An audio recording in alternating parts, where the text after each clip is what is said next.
নমস্কার বন্ধুরা, শাশুড়ি বৌমা রান্নাবাটি চ্যানেলে তোমাদের আবার স্বাগত জানাই। আজ এসে গেছি আবার আর একটা নতুন ধরনের রেসিপি নিয়ে। সেটা হলো কাসুরি আলু। এটা তোমরা সকালে টিফিনে খুব চটজলদি বানিয়ে নিতে পারবে এবং আলুকে আর একটা নতুন রূপে তোমরা নিয়ে আসতে পারো। তার আগে বন্ধুরা অবশ্যই আমার চ্যানেলটিকে তোমরা সাবস্ক্রাইব করো, লাইক করো এবং কমেন্ট করতে কিন্তু ভুলো না কেমন লাগলো এই রান্না। আজকে আলু মেথি বানাতে আমরা প্রথমেই আলুগুলোকে ছোট ছোট পিস করে কেটে নিচ্ছি।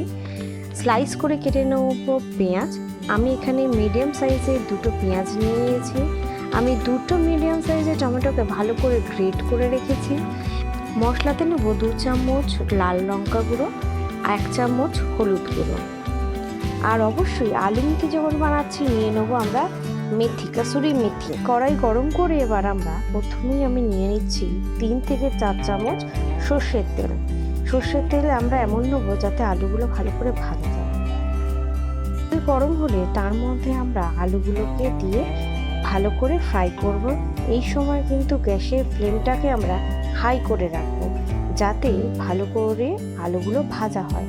আমরা কিন্তু এখন আলুতে নুন দেব না, নুন দিলে আলু থেকে জল ছাড়তে পারে, তার ফলে রান্নাটা হতে অসুবিধা হয়। সেই জন্য আমি নুন ব্যবহার করছি না। প্রথমে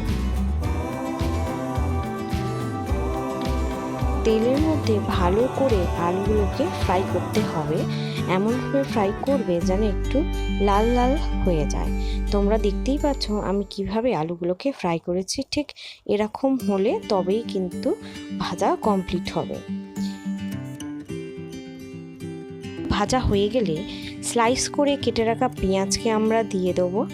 আর এই পেঁয়াজের ওপরে আমরা প্রায় 1 চামচের মতন নুন দেবো। নুন কিন্তু অবশ্যই আপনারা আপনাদের টেস্ট অনুযায়ী ব্যবহার করবেন। আপনাদের যেরকম নুন লাগবে আপনারা সেরকম দিতে পারেন। আমি এখানে নুনটা এই জন্যই ব্যবহার করলাম প্রথমেই, যাতে পেঁয়াজটা ভালোভাবে ভাজা হয়ে যেতে পারে। আর আমি এবারে গ্যাসের ফ্লেমটাকে মিডিয়াম ফ্লেম করে নিচ্ছি।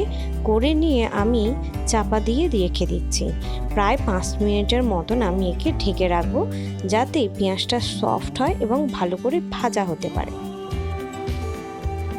পেঁয়াজ ভাজা হয়ে গেলে গ্রেট করে রাখা টমেটোগুলোকে আমরা এর মধ্যে দিয়ে দেবো। টমেটোর মধ্যে অল্প পরিমাণে আমি নুন দিয়ে তারপর টমেটোগুলোকে ভাজতে শুরু করব। টমেটোকে ভালো করে ভাজতে হবে যাতে টমেটোর যে কাঁচা গন্ধ আছে সেটা যেন চলে যায়। টমেটো ভাজার সময় অবশ্যই গ্যাসের ফ্লেমটাকে আমরা মিডিয়াম করে নিয়ে তবে আমরা টমেটোটাকে ভাজবো। টমেটো ভাজা হয়ে গেলে তারপর আমরা মশলাগুলো একে একে দিয়ে দেবো। আর অল্প করে নুনও আমরা সঙ্গে দেবো। আর তার মধ্যে অল্প একটু জল দেব, কারণ যাতে মশলাগুলো নিচে না লেগে যায় বা পুড়ে যায়। এরপর ভালো করে তাকে আমরা মিশিয়ে নেব। ভালো করে মিশিয়ে আমরা এটাকে মিডিয়াম ফ্লেম করে কিছুক্ষণের জন্য ঢাকা দিয়ে রেখে দেবো যাতে ভালো করে মশলাগুলো রান্না হয়ে যায়। 5 থেকে 7 মিনিটের জন্য ঢাকনা দিয়ে আমরা রেখে দেবো। ঢাকনা দিয়ে রাখার পর আমরা যখন ঢাকনা খুলবো দেখবো মশলাটা ভালো করে কষে গেছে। মশলার গন্ধ চলে গেলে এর মধ্যে আমরা কাসুরি মেথি দিয়ে দেবো 3 থেকে 4 টেবিল চামচ। কাসুরি মেথি দিয়ে ভালো করে আমরা নাড়াচাড়া করে নেব যাতে কাসুরি মেথি পুরো জায়গাতে সমানভাবে মিশে যেতে পারে। আর অবশ্যই আপনারা নুনটাকে চেক করে দেখবেন। নুন যদি এখানে কম লাগে তাহলে আপনারা অল্প করে দিতে পারেন। তাই প্রথম থেকেই কিন্তু রান্নাতে আমি অল্প অল্প করে নুন ব্যবহার করেছি। আর দেখে নেবো আলু সেদ্ধ হয়ে গেছে কিনা। আমি চাপা দিয়ে দিয়ে করেছি বলে তাই আলুটা সেদ্ধ হয়ে গেছে। এবারে অল্প পরিমাণে আমি ঘি দিচ্ছি। ঘিটা শুধু গন্ধের জন্য আমি এখানে ব্যবহার করছি। ঘি দিয়ে ভালো করে নাড়াচাড়া আমরা করে নেব। নিয়ে গ্যাসটা আমরা বন্ধ করে দেবো। একটা জায়গাতে তোমরা সার্ভ করে নিতে পারো। এভাবে আলুকে তুমি নতুনত্ব একটা রূপ দিতে পারো। রোজ রোজ আলু একরকম রান্না না করে এভাবে যদি তোমরা মেথি দিয়ে রান্না করতে পারো তাহলে খুব সুন্দর টেস্টও আসে এবং মুখের স্বাদও একটু পাল্টায়। যদি তোমরা আমার চ্যানেলটিকে এখনও পর্যন্ত সাবস্ক্রাইব না করে থাকো তাহলে অবশ্যই সাবস্ক্রাইব করে দিও, লাইক করো, কমেন্ট করো যে কেমন লাগলো এই রেসিপিটা তোমার।